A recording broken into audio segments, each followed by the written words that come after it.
par 5.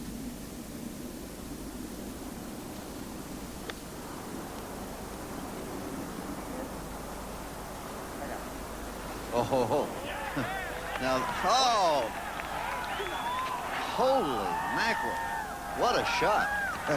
That sure makes a nice, easy start. When you get one, you kick in. Didn't miss the eagle by much, and he tapped in for... Got a golf ball with red and blue dots on it. And we look now at Seve Ballesteros putting for birdie at the 8th hole. This to get him to 1 over par for the championship. Really quick down that slope. It is, but that's why he's a champ. So Seve goes to 1 over par. I beg your pardon. Just 1 behind the co-leaders Scott Simpson and Mac O'Grady.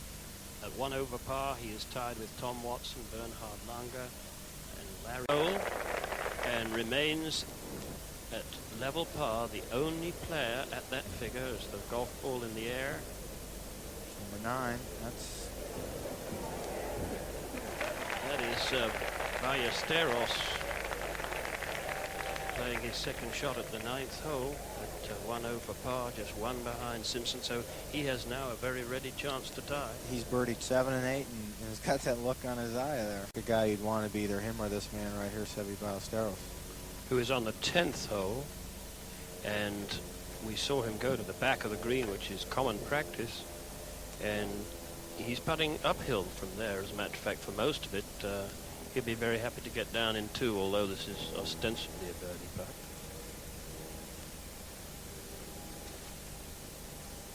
Right, the greens here are very, very fast, and he's backing off as he heard a roar somewhere. But again, when you hit an iron, I'm sure it went right over the pin. Now he's got in the back edge. He's just, you know, you hate to say hoping to 2-putt, but he's going to give it his best and try and get there.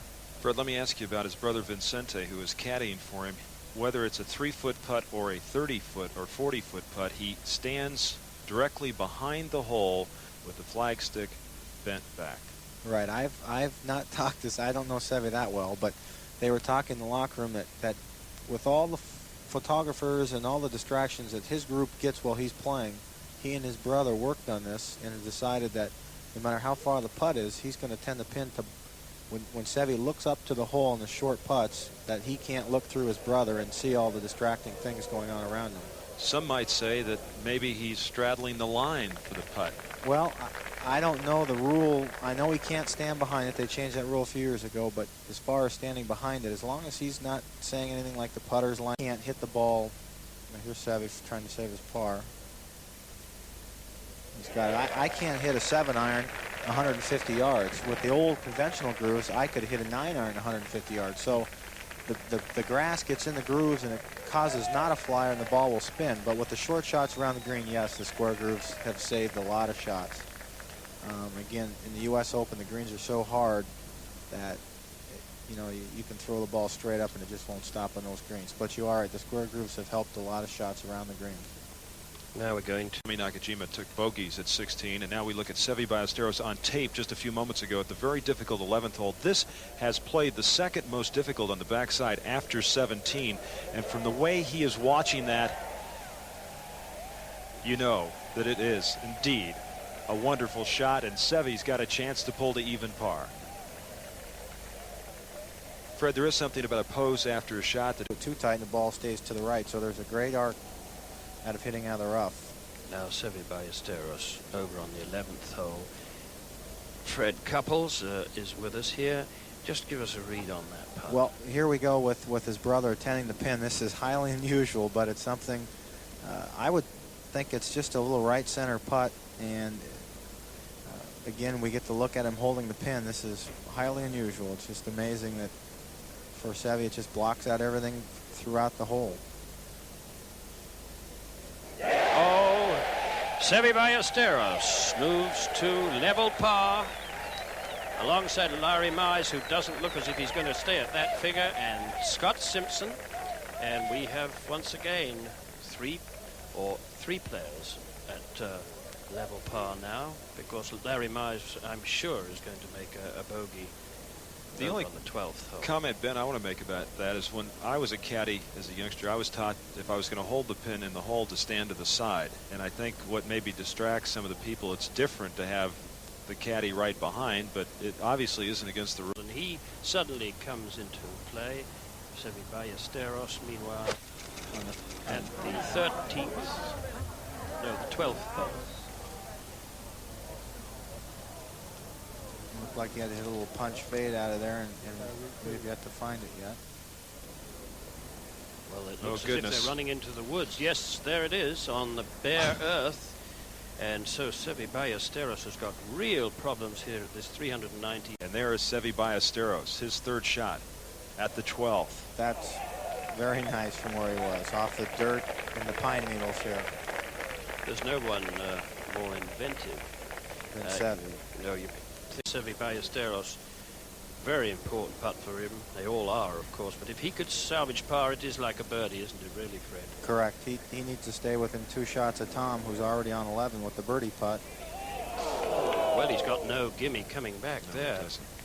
That's a costly blunder at one of the shorter par 4s on the golf course. This is almost like watching a tennis match. You moving your head back and the leaderboard keeps moving up and down. Exciting day here at the Olympic Club in San Francisco, and once again you saw just within 1 stroke of Tom Watson, but this is Seve Ballesteros very badly needing a birdie at the par 3 13th hole of 186 yards at 1 over par.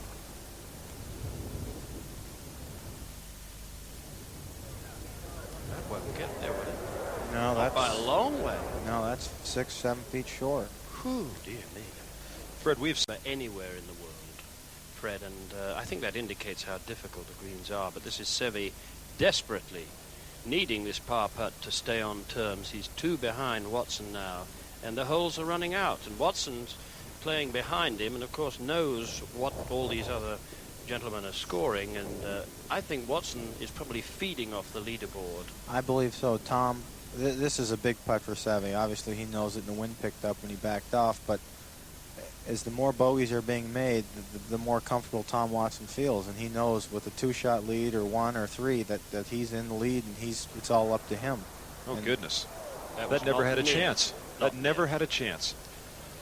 So on the left-hand side of your picture, you've got Bernhard Langer, who's got also a very difficult second hole in a row as we go to Seve Ballesteros now, and Ballesteros is at the 14th. He is putting for birdie at this 417-yard par 4.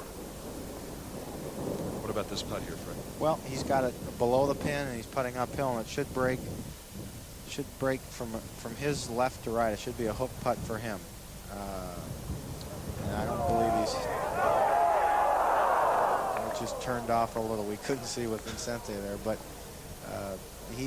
he's claimed that the first 2 days he left for Tom, he figures, as long as he can get some kind of lie, he can get up on the green. Seve Ballesteros, meanwhile, is on the par 3 15th hole with a very real birdie opportunity. And these lengthening shadows posing their own problems, these great trees. Seve is going to stalk this one from every angle as he does when he senses the kill. Well, this is definitely a big putt. He's got it. It should be pretty straight, but into the shadows, it's always tough to judge.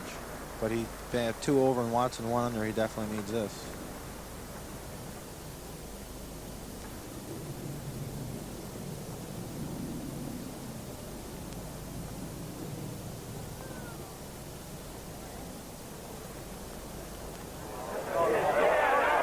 He's made it, and that's a brilliant putt by Ballesteros, moves him to 1 over par.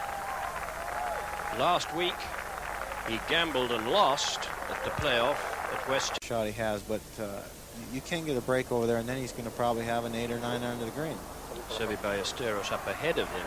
Right, and now we're just going to see how hard this green really is. And yes, well now, Fred, if you can't hold the green with a short iron, Scott Simpson may be coming in with something a lot longer. Right, so, but Seve's coming on the first cut, and here's where he's got the square grooves out, but he's got his work cut out for him here.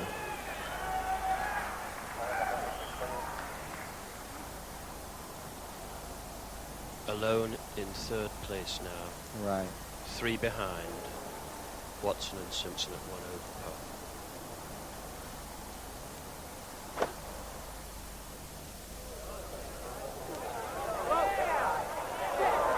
Well, Fred, you called it absolutely correctly. There's just no chance to stop on it. A beautiful shot. It lit right by the pin, and then the ball's sitting up, and with his touch, you know, he could even chip that in, but he definitely needs to birdie here, and his other hopefully chance will be on 18.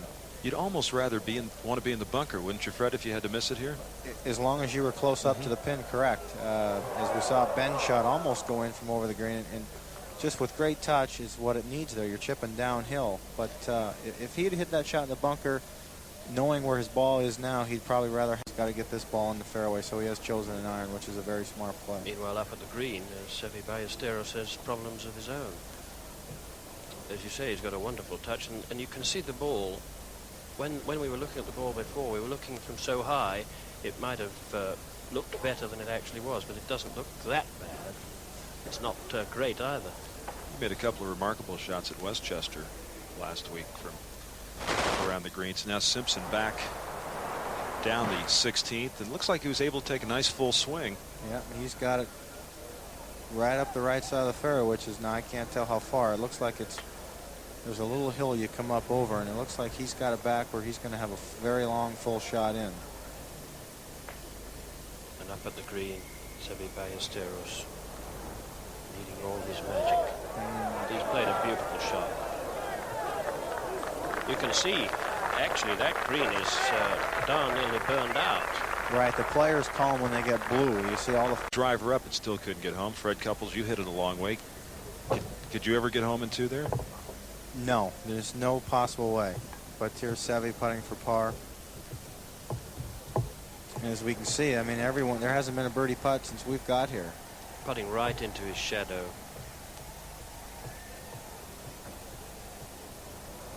And Vincetti not holding the flagstick in. So he remains 3 back, but 2 awfully difficult holes to come. And rough at the 17th, and Seve Ballesteros up at the green, knowing he will have seen the leaderboards, knowing that he has to make this putt and birdie the last to have any hope whatsoever, or the Open title will elude him once again. One of the few players to make par here 3 consecutive days.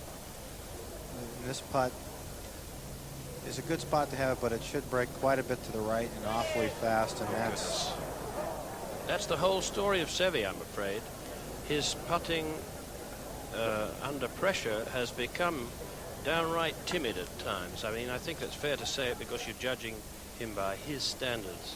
That's correct. That, again, you have to look for a better putt from Seve than that, but if he hits it a little too hard, it'll go 8-10 feet by, and now he's got his work cut out for him this afternoon. And Seve Ballesteros at the 18th hole, knowing that he's once again been thwarted in his bid for the United States Open.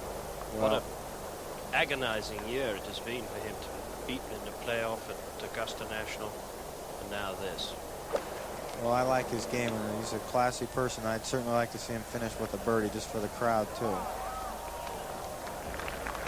He'll have a nice uphill putt. Ben, how will Seve perform at Muirfield after this performance in the U.S. Open?